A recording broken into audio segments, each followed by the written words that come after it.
नमस्कार, आदाब, सत श्री अकाल मेरे प्यारे प्यारे दोस्तों। मैं हूं सैमसन डेविड, प्रोड्यूसर और होस्ट बोलते आने यूट्यूब चैनल का। दोस्तों, मैं सीधा इस वक्त ब्रैम्पटन कनाडा से जुड़ गया हूं और आज बोलते आने की मार्फत मैं एक बहुत ही ख़ास, गंभीर, सीरियस और वेरी इम्पोर्टेंट टॉपिक के ऊपर अब आपके साथ बातचीत करने वाला हूँ। बड़ी छोटी सी वीडियो है, आखिर तक देखते रहिएगा। और आपसे गुजारिश है, निवेदन है कि इस यूट्यूब चैनल, जो कि बोलते आने यूट्यूब चैनल है, इसको सब्सक्राइब भी कीजिएगा, क्योंकि education, music, dance, theatre, fine arts, literature, human cultural values, आम लाइफ कैसे जीते हैं, उन पर हम अक्सर डिस्कस करते हैं। और आज मैं एक छोटी सी वीडियो के ऊपर मैं आपको बहुत ही ख़ास एक अहम टॉपिक, जैसे मैंने कहा कि बुज़ुर्गों की समस्याएं और उसका निदान, the old peoples problem and their solutions, बड़ा खूबसूरत एक टॉपिक है। दोस्तों, हमें पता है कि एक 3 स्टेजेस होती हैं लाइफ के, ख़ासकर अगर इन जनरल देखा जाए: बचपन, जवानी और बुढ़ापा। एक शायर हैं, जब वो करीबन 75-76 साल के हो गए तो पीछे मुड़कर वो देख रहे थे अपनी पूरी दास्तान को, पूरी ज़िंदगी कैसे बताई, तो उनका ख्याल आया और एक शेर उनके ऑटोमेटिकली, स्पॉन्टेनियसली निकल गया कि पूछो ना यारो कि ये जवानी कैसे गुजर गई, पूछो ना यारो कि ये जवानी कैसे गुजर गई, सूरज की धूप थी कि चढ़ी और उतर गई। In English it says, "Oh my friends, do not ask me how I have spent my life. It was just like a sunshine in winter. Suddenly it came down." दूसरा एक और शायर है, वो जब रिटायर हो जाते हैं लोग, कुछ टाइम बिताने के बाद एक बड़ा ही भारी एक लाइफ के अंदर एक अजीब सा तूफ़ान भी पैदा हो जाता है। छन्नी की तरीके से हम देखते हैं कि छन कर हमारे आखिर में कौन दोस्त रह गए हैं, कौन अहबाब रह गए हैं, पता चलता है कि वो एक आसमानी परिंदा जिसे अपनी परवाज़ से फुर्सत ना थी, अब तन्हा जा बैठा है दीवार पे। ये कहानी अक्सर तमाम लोगों की होती है और ये एक अहम पहलू है लाइफ का। और हम सब दुनिया में, ईश्वर ने हमको पैदा करा है, इस पूरी मखलूक़ात को खुदा ने बनाया है, क्रिएशन को, and we have been made और created very very wonderfully and amazing creature we are, बहुत fearfully and wonderfully made by God। जिस तरीके से मैंने कहा कि 3 अवस्थाएं जो कि हैं उनको, बल्कि एक गाना मुझे इस वक्त याद आ रहा है, मैं इसको दिलचस्प बनाऊंगा इस टॉपिक को, जो कि हमारे बुज़ुर्गों से रिलेटेड है। और मैं ये चाहूँगा कि पॉजिटिव एस्पेक्ट इस पर ज़्यादा देखे जाएं, नेगेटिव ही नहीं देखे जाएं। शैलेंद्र जी ने एक गाना लिखा था, तीसरी कसम, फिल्म आई थी 1963 पे, राज कपूर जी के ऊपर आधारित, और वहीदा रहमान जी थी उसमें। शंकर जयकिशन ने एक बड़ा खूबसूरत म्यूज़िक दिया था। मैं समझता हूँ कि रोचक बनाने के लिए उसकी 2 लाइनें मैं गाऊँ कि बचपन और जवानी और बुढ़ापा, और फिर मैं इस टॉपिक को स्टार्ट करता हूँ।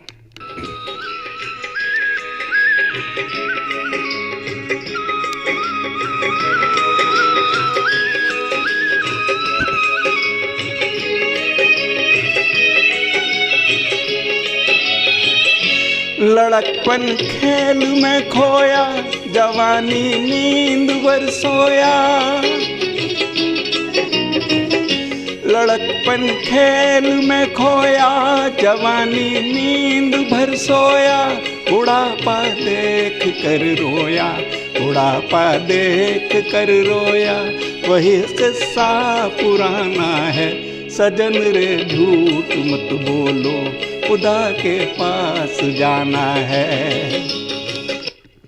तो दोस्तों, ये 2 लाइनों के ऊपर एक लाइफ की फ़िलॉसफी जो शैलेंद्र जी ने लिखी, उसको मैं अब आगे बढ़ाऊंगा कि इन 3 स्टेजेस में हम लड़कपन को, खेल में, जवानी, फिर बुढ़ापा, तो इन तमाम चीज़ों को हम देखते हैं। तो आगे जो बुज़ुर्गों की समस्याएं ख़ासकर हैं और उनका निदान क्या क्या हो सकता है, इस पे मैं अब देखूंगा कि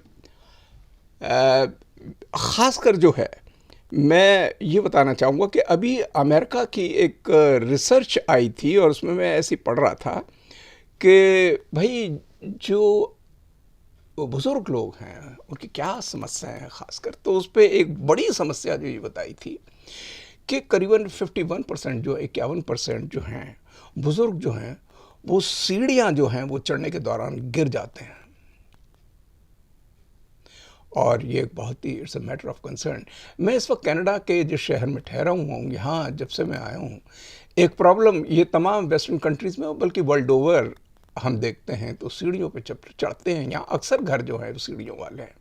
मेरे एक दोस्त हैं, वो जलंधर से आए हुए हैं, वो भी एजड हैं, एज 68 प्लस है। उनसे बातचीत हो रही थी 2 महीने पहले। वो कुछ बात ऐसी हुई कि वो जल्दीबाजी में सीढ़ियों पे गए और गिर गए और इलाज चला 2 महीने और तकरीबन उनका $600 का तो बिल आ ही गया और दुख तकलीफ हुए। तो ये, लेकिन ये एक बड़ी सीरियस एक बीमारी है। तो मैं बुज़ुर्गों, अपने अपने जितने दोस्त हैं उनसे ये रिक्वेस्ट करना चाहूँगा कि जब सीढ़ियों पे चढ़ रहे हैं तो आप बड़ा ही ध्यान से, जो साथ में जो हैंडल लगे होते हैं उनको आप पकड़ के चढ़िए और उतरिए, और बहुत तेज़ी से आप मुड़िए नहीं, घूमिए नहीं।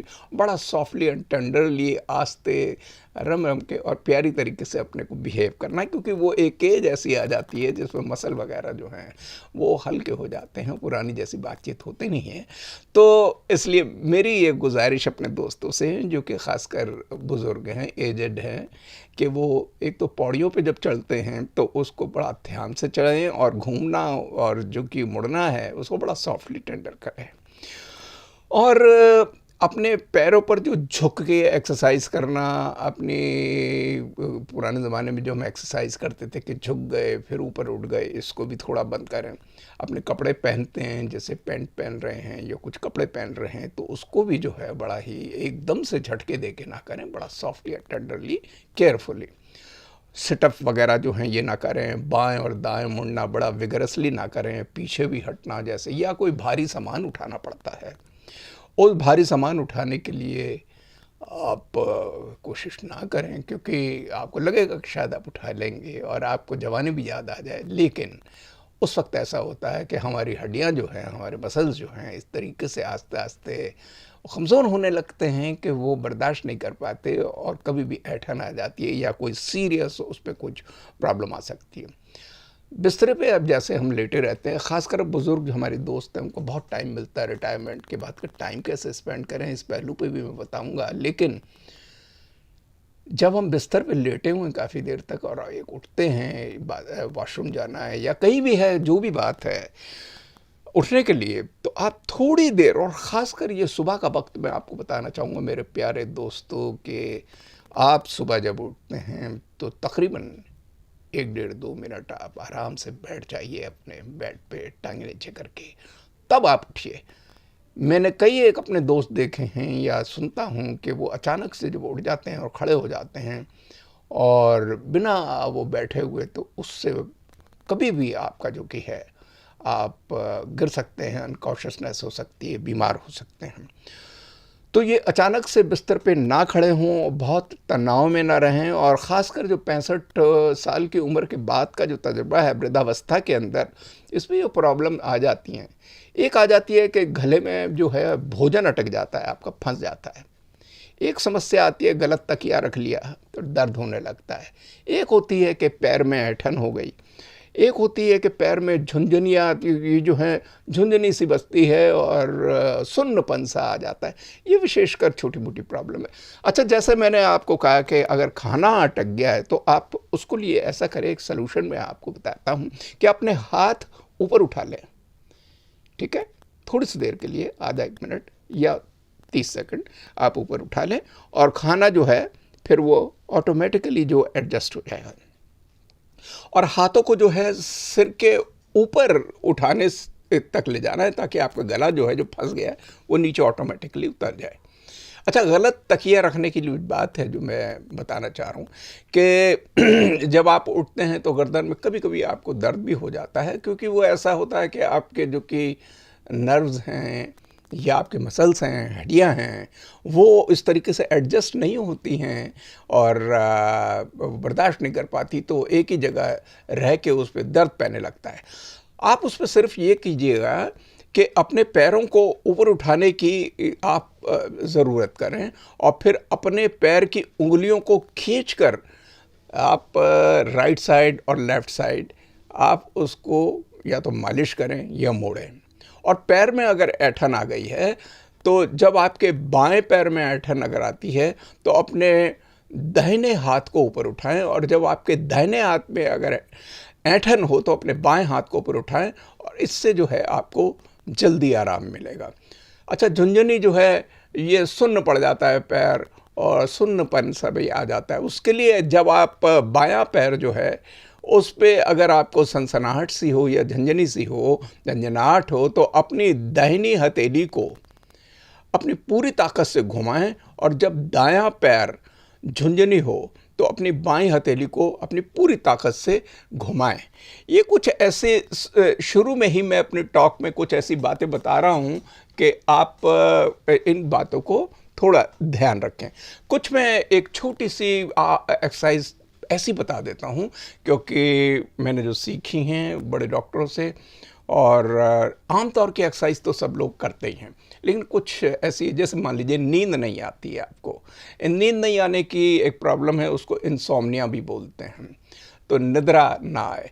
आप ये जो फिंगर है रात को सोने से पहले खासकर है, आप उस फिंगर को बिल्कुल सेंटर में, इन दोनों कानों के बीच में सेंटर में ले आइए, इसको पुश कीजिए, और आप यहाँ भी रख सकते हैं और बिल्कुल सीने के यहाँ पे इसको कम से कम 30 सेकंड्स या 1 मिनट के बीच में थोड़ा तक दबा के रखिए, ठीक है। और एक और एक्सरसाइज उसके साथ आप ये भी कर सकते हैं उसके बाद कि आप अनुलोम विलोम तो हल्का सा कर ही लीजिए, है ना, कि अपना दाहिना जो है नॉस्ट्रिल को दबाया और अंदर डीप ब्रेथ ये दबाया, slowly you have to bring it बाहर, उसी तरीके तो ये करिएगा। और फिर एक और इम्पॉर्टेंट बात, ये जो 2 सेक्शन हैं आपके, इनको आप 10 से 15 बारी यूँ करके आप मारिए नींद ना आने के लिए। इमीडिएट उसके बाद ये छोटी फिंगर है और उसके बिल्कुल नीचे तक, यहाँ पर जहाँ ख़त्म हो रही है, इस पॉइंट में होल है, छोटा सा गड्ढा, उसको आप 10 से 15 बारी दबाइए, ठीक है।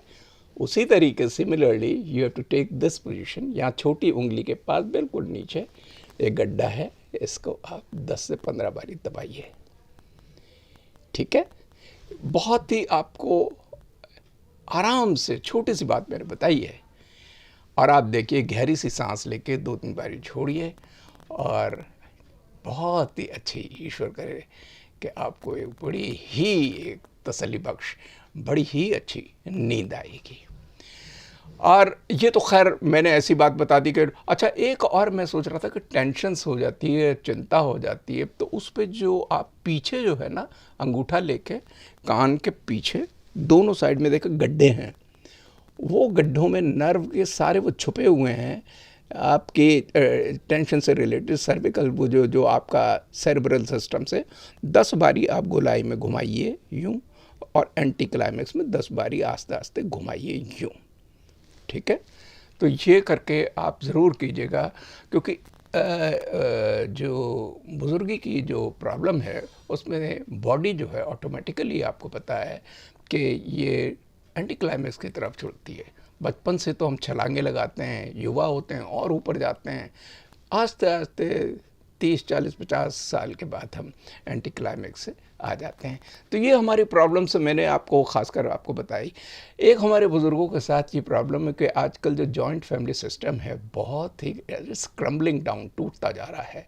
इंडिया में तो अभी भी एहतराम इज़्ज़त रखते हैं, वेस्टर्न कंट्रीज़ को हम देखें, बल्कि इंडिया में भी आ गया है, और आज की युवा पीढ़ी जो है खासकर, आप तो आंखों से देख रहे हैं घरों घरों में बुज़ुर्ग जो हैं अपने बच्चों को बुलाते हैं पास कि 2 मिनट के लिए बैठ जा, अकेलापन महसूस करते हैं। They are quite lonely, that breaks themselves. Joint family system nuclear families में चेंज होता जा रहा है, और न्यूक्लियर ख़ासकर वेस्टर्न कंट्रीज़ में जो है हस्बैंड वाइफ काम पे निकल जाते हैं, बच्चों को कहीं आसपास के क्रैश में छोड़ देते हैं, बुज़ुर्ग अकेले रहते हैं।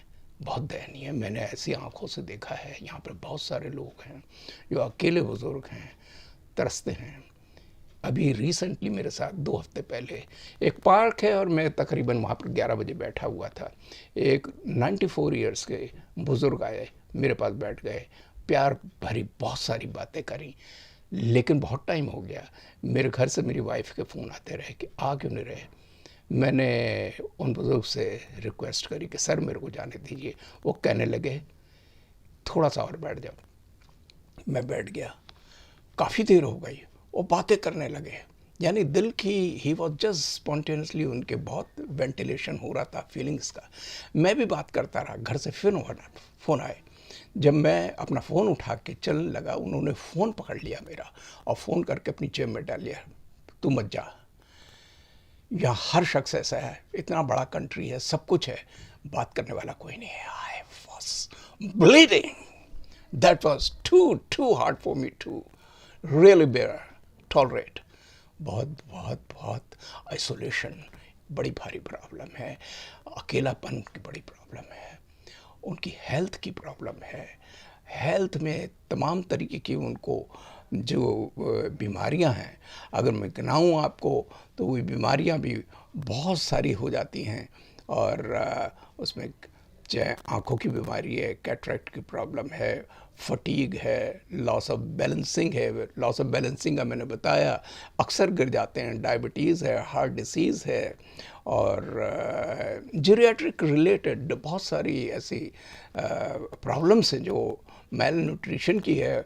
और खाना भी आप देख रहे हैं कि आजकल के जो हैं नौजवान जब घरों में हैं, उनके बच्चे भी जो हैं वो इज़्ज़त अब नहीं देते हैं, और उनकी लैंग्वेज चेंज होती जा रही है, हाव भाव चेंज होते जा रहे हैं, और वो केयर नहीं करते हैं। तो ये जो हमारे अब जो बदलते सिस्टम के अंदर एक बहुत बड़ा आघात है, इसको भी बड़ा देखना है। और फिज़िकल हेल्थ के साथ मेरे प्यारे दोस्तों, मैं बताऊंगा मेंटल हेल्थ की बड़ी ज़रूरी थी कि दिमागी तौर से जो है बहुत साइकोलॉजिकली एक बड़ी भारी परेशानी चल रही है हमारे तमाम बुज़ुर्गों के ऊपर। मेंटली वैसे ही एज के साथ ख़त्म होने लगता है मामला। मेंटली जब वो देखते हैं, या तो उनके घर में कोई बेरीवमेंट हो गई है, कोई डेथ हो गई है तब होती है, या उनकी नौकरी छूट गई है, रिटायरमेंट के बाद वो अक्सर अकेलेपन में होते हैं। उनको mentally they are so anguish, और पेन जो है उनका बहुत चलता है। मैं तो आंखों से देख रहा हूँ, क्योंकि मैं बुज़ुर्गों के साथ रहता हूँ। एक ज़माने में 1980 से 85 तक मैं हेल्पेज इंडिया में सीनियर स्पॉन्सर्ड ऑफिसर था, और वहाँ पर मैं इवेंट करता था बुज़ुर्गों के लिए बच्चों के साथ मिलके।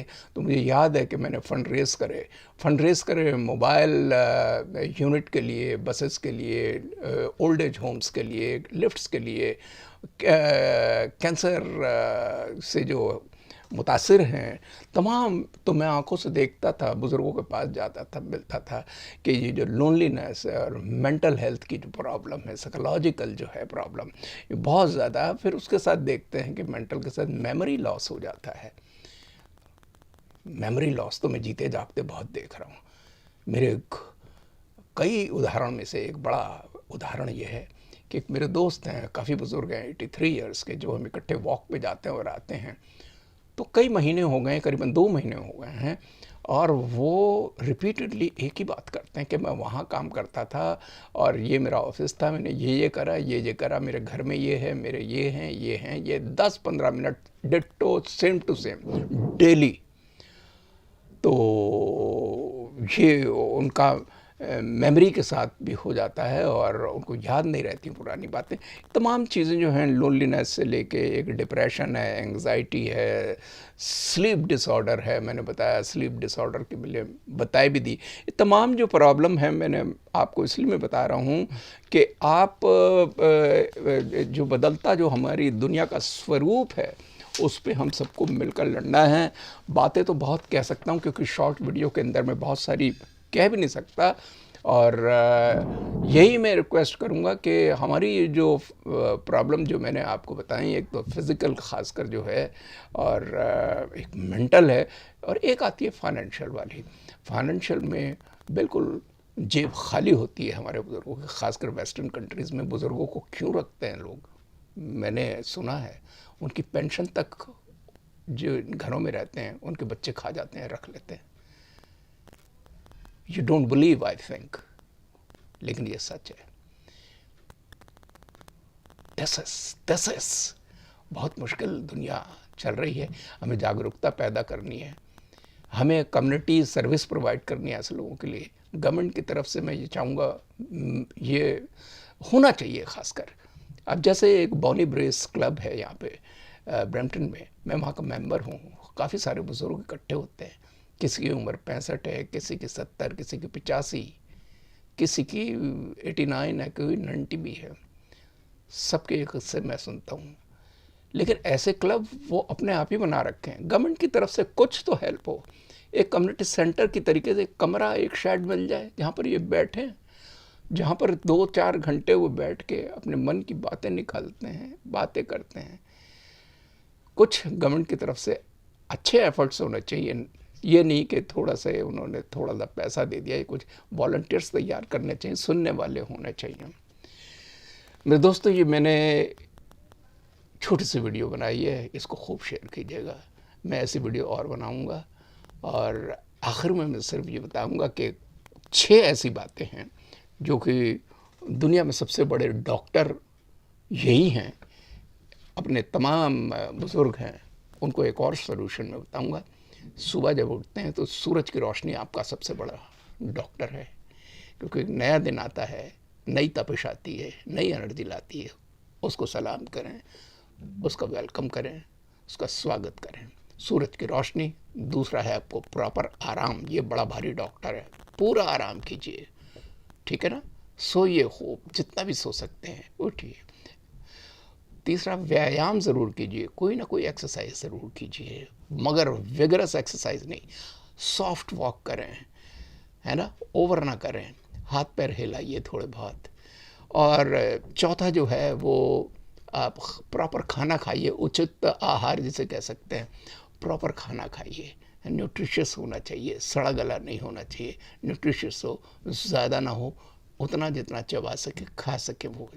पांचवा जो है डॉक्टर आपका आत्मविश्वास, आपका सेल्फ कॉन्फिडेंस, उसको मत खोइए। सेल्फ कॉन्फिडेंस जिस पर खोएंगे आप टूट जाएंगे। आप feel like a young man और वुमन। मेरे तमाम जितने बुजुर्ग हैं, आप सबसे मेरी रिक्वेस्ट है, फील यंग, एनर्जेटिक। कोई ना कोई एक्टिविटी में आप को इन्वॉल्व कीजिए, कुछ चुटकुले सुनाइए, कुछ गाने गाइए, सॉफ्टली डांस कीजिए, पेंटिंग कीजिए, पढ़िए, घूमिए, मुस्कुराइए। किसी की मुस्कुराहटों पे हो निसार। ह्यूमैनिटी, अपने पास जो वेल्थ ऑफ नॉलेज आपने इकट्ठी की है, तजर्बात हैं आपके पास, उनको शेयर कीजिए, बांटिए दुनिया में। और छठा डॉक्टर जो आपका सबसे इम्पोर्टेंट है वो है फ्रेंडशिप, या दोस्त। बगैर दोस्तों के आपका गुजारा नहीं है। कोई क्लब हैं, कोई दोस्त हैं, be a little extrovert. Introvert मत होइए, क्योंकि कोई फ़ायदा नहीं है। किसी से मिलिए, कोई भी जाता है, नमस्कार, सत श्री अकाल जी, नमस्कार, आदाब, कैसे हैं आप, कैसे मिजाज, कैसी तबीयत, सब ठीक है, खैरियत। तमाम लफ्ज़ों को आप बातचीत कीजिए, आप खुलिए। अगर आप एक कदम आगे आएंगे, 10 कदम दूसरा भी आएगा। गले लगिए, मिलिए। तो ये 6 डॉक्टर मैंने बताए। तमाम इन बातों के साथ मैं आपका एक बारी फिर से बहुत बहुत शुक्रिया करता हूँ मेरे प्यारे दोस्तों, और तमाम सीनियर सिटीजन्स हैं world over. I give you a huge salute. This is Samson David. Bye bye from the बोलते आने यूट्यूब चैनल once again.